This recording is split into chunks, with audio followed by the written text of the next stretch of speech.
Essential editing for 3D images, mostly for light and for cropping. I have two pieces here that are of the same, or two photos that are of the same work, and I'm going to open them at the same time. So I'm clicking in the white, dragging over, then I'm going to drag those onto the Photoshop icon in my dock.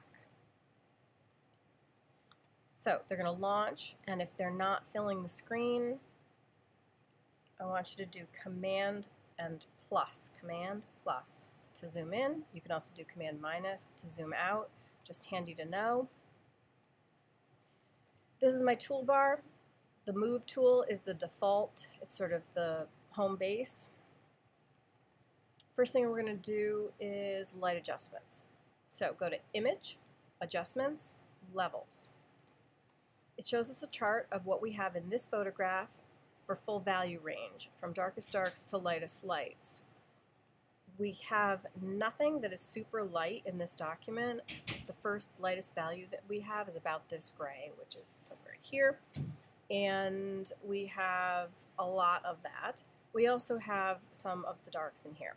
Mostly on your sculpture images with the white backgrounds, you're going to end up just sort of brightening things up and only dealing with this end of the scale.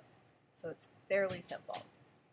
So I'm going to pull that in, and I'm going to say, let's make whatever the lightest thing in the document white, and just sort of see what's happening to that.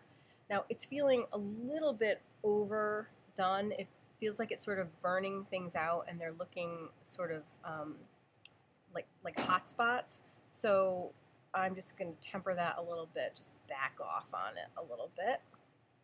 I can always lighten more. I can't put that information back in. You can hit the preview and see what it looked like before. That often helps. So I'm going to say OK to this. I'm going to now work on the the photo that's sort of the companion piece, and I really want to look at them at the same time. So I'm going to do Window, Arrange, 2 up vertical, so I can see them side by side. So it's a little bit bigger. We'll just back off with the Command minus.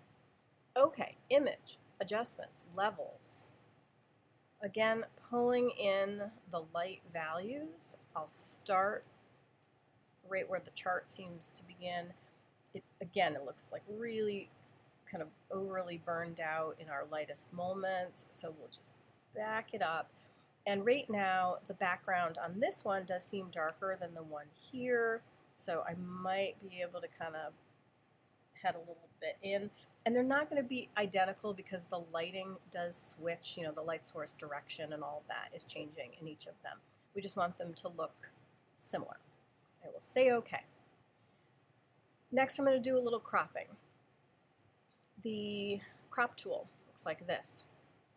It's my recommendation, I think you're going to start with an unconstrained or maybe original ratio, but my recommendation is that you choose 5:7 because it is going to knock a little bit off of the standard camera proportions, which usually is suiting the work, and it's also going to make all of your stuff consistent.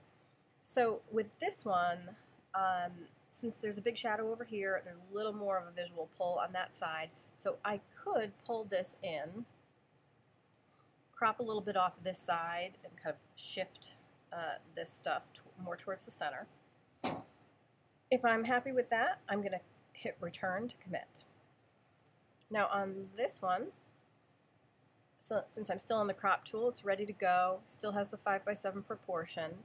And this original photograph has the work a lot closer to the camera, and so we already have a fairly nice cropping situation where you've got enough air around it for it to feel very sculptural, but not a lot of wasted space. So I'm just going to hit Return and commit on that as well. Saving on these. Some of yours already have a naming standard. If they still just look like they came out of the camera, I want you to do a File, Save As. I want you to do your last name, your first initial. Actually, let me check if I put a dash for yours. Just be consistent. Dash CONC for concentration. And at this stage, you can't, since you aren't sure on order, you can just give a name for something. I'm going to call this 1. Save, say OK. Jump over here, save as, and since we already have something like that, if I click on the one that has the matching name, I can simply change that to 2. We're saving them as JPEGs and closing out.